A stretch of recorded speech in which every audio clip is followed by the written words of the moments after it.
ప్రేక్షకులందరికీ నమస్కారం. ఈరోజు మన స్టూడియోలో ప్రముఖ ఆధ్యాత్మికవేత్త, ఆస్ట్రాలజర్ బ్రహ్మశ్రీ సుభాష్ శర్మ గారు మనతో ఉన్నారు. గురువుగారితో మాట్లాడేద్దాం. నమస్కారం గురుగారు. శ్రీమాత్రే. గురుగారు, జూన్ మాసంలో మిథున రాశి వారి పరిస్థితి ఓవరాల్గా ఈ నెల ఏ విధంగా ఉండిపోతుంది? పాజిటివ్ అంటారా, నెగిటివ్ అంటారా? ఎలాంటి రెమెడీస్ చేసుకోవాలి గురుగారు వీళ్ళు? తప్పకుండా తెలియజేస్తారండి. ముందుగా ప్రేక్షకులందరికీ శ్రీమాత్రే నమః, శ్రీ గురుభ్యో నమః. జ్ఞానినామ్న విజేతాంసి దేవి భగవతి హిత బలాయ కృషమోహాయ మహామాయ ప్రయశ్చతి. మిథున రాశి వారికి ఈ మాసంలో మంచి లాభదాయకమైనటువంటి యోగం కనిపిస్తూ ఉంటుంది. మిథున రాశిలో పుట్టినటువంటి జాతకులు మహర్జాతకులు అని చెప్పుకోవచ్చు. మంచి సత్ఫలితాలు పొందేటటువంటి అవకాశం ఉంటుంది. మంచి ఆలోచనలు కలిగినటువంటి వ్యక్తులు, జీవితం పట్ల మంచి శ్రద్ధ కలిగినటువంటి వ్యక్తుల్లో మిథున రాశి వారు ఒకరు అని చెప్పుకోవచ్చు. ఈ మాసం మిథున రాశి వారికి అయితే జన్మస్థానంలో ప్రస్తుతానికి గురు సంచారం ఉంది కాబట్టి కొద్దిగా ఆర్థికపరమైన ఇబ్బందులు, కుటుంబపరమైనటువంటి ఇబ్బందులు ఎదుర్కోవాల్సినటువంటి పరిస్థితి ఏర్పడుతుంది. కానీ జన్మతః వీళ్ళకి ఎన్ని కష్టాలు వచ్చినా కూడా, ఎన్ని ఇబ్బందులు వచ్చినా కూడా ధైర్యంగా ఎదుర్కోవాల్సినటువంటి జాతకుల్లో, రాశులలో ఈ మిథున రాశి వారు ఒకరు అని చెప్పుకోవచ్చు. మంచి ఆలోచన నైపుణ్యం కలిగినటువంటి వారు, మంచి తెలివితేటలు కలిగినటువంటి వారు, ఎంత జటిలమైనటువంటి సమస్యనైనా సరే చిన్న పరిష్కారంతో బయటపడేటటువంటి వ్యక్తుల్లో మిథున రాశి వారు ఒకరు అని చెప్పుకోవచ్చు. అలాగే వీళ్ళు పుట్టుకతోనే ధైర్యవంతులుగా ఉంటూ ఉంటారు. చిన్నప్పటి నుంచి ఎన్నో కష్టాలు, ఇబ్బందులు పడి జీవితాన్ని నెగ్గుకొచ్చి మంచి విజయాన్ని సాధించడానికి, మంచి వైపు నడవడానికి వీళ్ళు చాలా ప్రయత్నం చేసేటటువంటి వారిలో ఈ మిథున రాశి వారు ఒకరు అని చెప్పుకోవచ్చు. అందులోనూ వీళ్ళకి ఎక్కువగా వాళ్ళ యొక్క కుటుంబం పట్ల శ్రద్ధ ఎక్కువగా ఉండి, కుటుంబం ఆరోగ్యంగా ఉండాలి, మంచి జాగ్రత్తగా ఉండాలి, కుటుంబాన్ని నేను బాగా చూసుకోవాలి అని పుట్టుకతోనే వీళ్ళకి ఏర్పడేటటువంటి లక్షణాలు ఎక్కువగా ఉంటూ ఉంటాయి. అంటే కుటుంబం మీద కొద్దిగా శ్రద్ధ ఎక్కువగా చూపించేటటువంటి వారిలో ఈ యొక్క మిథున రాశి వారు ఒకరు అని చెప్పుకోవచ్చు.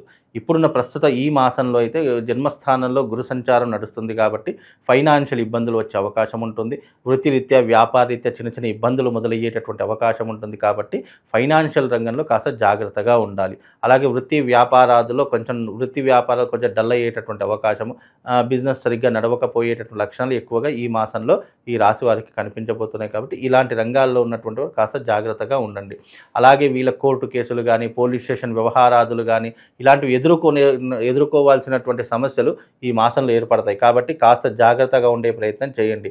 అలాగే తాగుడికి బానిస కావడం, మద్యంకి అలవాటు పడిపోవడము ఇలాంటివి కూడా ఎక్కువగా జరిగేటటువంటి అవకాశాలు ఈ మిథున రాశి వారి యొక్క జాతకంలో ఉంటాయి. కాబట్టి ఇలాంటి ఎన్ని ఇబ్బందులు వచ్చినా ఇలాంటి వాటికి మాత్రం మీరు బానిస కావద్దు అని చెప్పి కోరుకుంటున్నాను. ఎందుకంటే ఇలాంటి వాటికి ఒక్కసారి బానిస అయ్యారంటే వాళ్ళు దాని నుంచి బయటపడడం చాలా కష్టతరంగా మారిపోవడం జరుగుతుంది. అందులోనూ వీళ్ళకి ఏంటి అంటే ఇప్పుడున్నటువంటి విద్యార్థులకు కానివ్వండి, అలాగే ఉద్యోగస్తులకు కానివ్వండి, ఇప్పుడున్న కాలం ప్రకారం కాస్త గడ్డు కాలం అని చెప్పుకోవచ్చు. ఉద్యోగ భంగం ఏర్పడడం, అంటే ఉద్యోగ అవకాశాలు దూరం కావడము, ప్రమోషన్స్ ఆగిపోవడము, విద్యార్థులకు సరైనటువంటి సీట్లు దొరకకపోవడము, దాని పరంగా మానసిక ఆందోళన పొందడము, లేదా డబ్బులు ఇచ్చి సీట్లు కొనుక్కోవడం ఇలాంటివి ఎక్కువగా జరిగేటటువంటి అవకాశము మిథున రాశి వారి యొక్క జాతకంలో ఏర్పడబోతుంది. కనుక మిథున రాశి వారు కాస్త జాగ్రత్తగా ఉండే ప్రయత్నం చేసుకోవాలి. విదేశాలకు వెళ్ళేటటువంటి వారు కానీ, ఉద్యోగ అవకాశాల కోసం కానీ ఎవరైనా ప్రయత్నం చేస్తున్న వారికి మాత్రం మంచి సత్ఫలితాలే ఉంటాయి. కాబట్టి అలాంటి వారు విదేశాలకు వెళ్ళి మీరు స్థిరపడేటటువంటి లక్షణాలు ఏర్పరచుకోండి. తప్పకుండా మీరు ఇక్కడ నుంచి విదేశాలకు వెళ్తే మిథున రాశి వారు స్థిరపడేటటువంటి అవకాశము కనిపిస్తూ ఉంటుంది. కాబట్టి అలాంటి ప్రయత్నం చేసుకోండి. ఇక రాజకీయ నాయకులకు కానీ, సినిమా రంగంలో ఉన్నటువంటి వాళ్ళకి కానివ్వండి, ఇప్పుడు కాస్త గడ్డు కాలమని చెప్పుకోవచ్చు. వచ్చిన అవకాశాలు చేజార్చుకుంటారు. అలాగే నీలాపనిందలు ఎక్కువగా వస్తూ ఉంటాయి. మళ్ళీ ముఖ్యంగా సినీ ప్రముఖ రాజకీయ నాయకులకు ఈ మాసం కొద్దిగా మిథున రాశి వారు ఎవరైతేనో వాళ్ళకు కాస్త గడ్డు కాలం అని చెప్పుకోవచ్చండి. గురుగారు, కనపడిన శత్రువులు కావచ్చు, లేదంటే నమ్మించిన వాళ్ళే, నమ్ముకున్న వాళ్ళే మోసం చేయటం, లేదా సొంత వాళ్ళే వెళ్ళి కిందకి లాగాలని చూడండి, ఎలాంటి సంఘటనలు కనిపిస్తుంది? తప్పకుండా ఉంటాయండి. ఈ మాసంలో వీళ్ళకు, ఈ మాసంలోనే కాదు, ఈ ఒక 3-4 నెలల వరకు వీళ్ళకు కొంచెం గడ్డు కాలమే అని చెప్పుకోవాలి. ఎందుకంటే వీళ్ళు ఎంత ఎదుగుతున్నా సరే కిందికి లాగేయాలని చూసేవాళ్ళు చాలామంది ఉంటారు. డబ్బు అధికంగా సంపాదిస్తున్నారంటే నరదృష్టి, నరఘోష వీళ్ళ మీద ఎక్కువగా పడేటట్టు లక్షణాలు ఏర్పడుతూ ఉంటాయి. అలాగే వీళ్ళు కొద్దిగా బాగుపడుతున్నారు అనేసరికి ఈర్ష్య, అసూయ, ద్వేషము ఇలాంటివి ఎక్కువగా పెరిగిపోయేటటువంటి అవకాశాలు వీళ్ళ జాతకంలోనే ఉంటాయి. కాబట్టి ఇలాంటి వాటికి కొత్త దూరంగా ఉండే ప్రయత్నం చేయండి. వీళ్ళకి ఏంటి అని అంటే కనుక వీళ్ళు ఏది దాచుకోలేరు, ఏదైనా కూడా బయట పెట్టేస్తూ ఉంటారు. అలాంటివి కాస్త మానుకునే ప్రయత్నం చేయండి. మంచైనా చెడైనా మీలోనే దాచుకునే ప్రయత్నం చేయండి. ఎంతవరకు అది మీకు మంచి చేస్తుంది అనేది మీ ఊహకే వదిలేస్తారు. ఎందుకంటే వీళ్ళు ఏది మంచైనా చెడైనా కూడా ఎదుటి వాళ్ళకి చెప్పేయాలి, ఎదుటి వాళ్ళ దగ్గర మనం మంచి అనిపించుకోవాలి అనే స్వార్థంతో వీళ్ళు కొన్ని సార్లు అన్నీ బయట పెట్టేస్తూ ఉంటారు. కానీ అది కలియుగంలో అది కొంతవరకు మనిషిని చెడ్డగా ప్రొజెక్ట్ చేస్తూ ఉంటుంది. కాబట్టి ఇలాంటి కొన్ని విషయాలు జాగ్రత్తగా ఉండాలి. వీలైనంత వరకు డబ్బుని దాచుకునే ప్రయత్నం చేయాలి. విచ్చలవిడిగా ఖర్చు పెట్టేటటువంటి వాళ్ళలో వీళ్ళు ఒక శాతం అని చెప్పుకోవచ్చు. కనుక డబ్బుని దాచుకోవడం లాంటివి కానీ, బ్యాంక్ బ్యాలెన్స్లు పెట్టుకోవడం కానీ ఇలాంటివి చేసుకునే ప్రయత్నం చేయాలి. ఎందుకంటే ఫర్దర్గా మీకు 2027లో చాలా గడ్డు కాలము అని చెప్తాము. కాబట్టి ఆ గడ్డు కాలంలో కాస్త జాగ్రత్తగా ఉండడానికి మీరు ఇప్పటి నుంచే ఫైనాన్షియల్ స్ట్రాంగ్ పెంచుకుంటూ ఉండాలి. ఎందుకంటే 2027లో మిథున రాశి వారికి కాస్త గడ్డు కాలం ఏర్పడేటటువంటి లక్షణాలు ఎక్కువగా ఉన్నాయి. కాబట్టి ఆ రాశి వాళ్ళు కాస్త జాగ్రత్తగా ఉండే ప్రయత్నం చేసుకోవాలండి. ఓకే. ఇక ఆరోగ్యపరంగా ఎలాంటి జాగ్రత్తలు తీసుకోవాలి గురుగారు వీళ్ళు?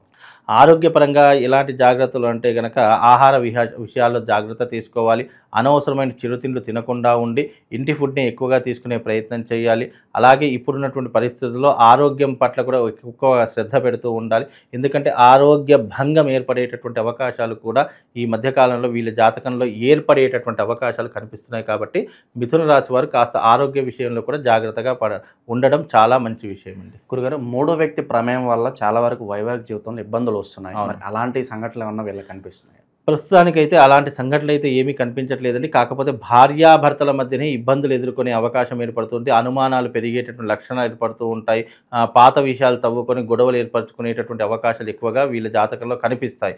ఎవరో మూడో వ్యక్తి ప్రమేయం లేకుండానే వీళ్ళకి ఏదో చిన్న మనస్పర్ధలు రావడము, దాని ద్వారా కాస్త ఇబ్బందులు జరగడము, కుటుంబం పట్ల అశ్రద్ధ పెరిగిపోవడము, లేదా విడిపోవడానికి దారి తీయడం, ఇలాంటివి ఎక్కువగా జరిగేటటువంటి సూచనలు ఈ మాసంలో కనిపిస్తాయి. కాబట్టి ఈ మాసం కాస్త జాగ్రత్తగా ఉండే ప్రయత్నం చేసుకోండి. లేదంటే మీకు అన్ని రకాలుగా ఇబ్బందులు మొదలయ్యేటటువంటి అవకాశాలు ఉంటాయి. కోర్టు కేసులు, చిక్కులు, చికాకులు, ఇబ్బందులు, వీటితోటే మీ జీవితం అంతా అయిపోయేటటువంటి లక్షణాలు ఉంటాయి. కాబట్టి ఈ మాసంలో కాస్త జాగ్రత్తగా ఉండే ప్రయత్నం చేసుకోండి. గురుగారికి చివరగా ఇప్పుడు మనం అనుకున్నవన్నీ పెండింగ్ పనులు ఏవైతే ఉన్నాయో, కోర్టు కేసులు కావచ్చు, భూమికి సంబంధించిన ఇవన్నీ పూర్తవడానికి ఎంత సమయం పట్టవచ్చు అంటారు గురు? దాదాపుగా వీళ్ళకైతే మళ్ళీ 2026 వరకు సమయం పడుతుందండి. ప్రస్తుతానికైతే గురు సంచారం బాగాలేదు కాబట్టి వీళ్ళకి కొన్ని ఇబ్బందులు ఎదుర్కోవాల్సినటువంటి పరిస్థితులు ఏర్పడతాయి.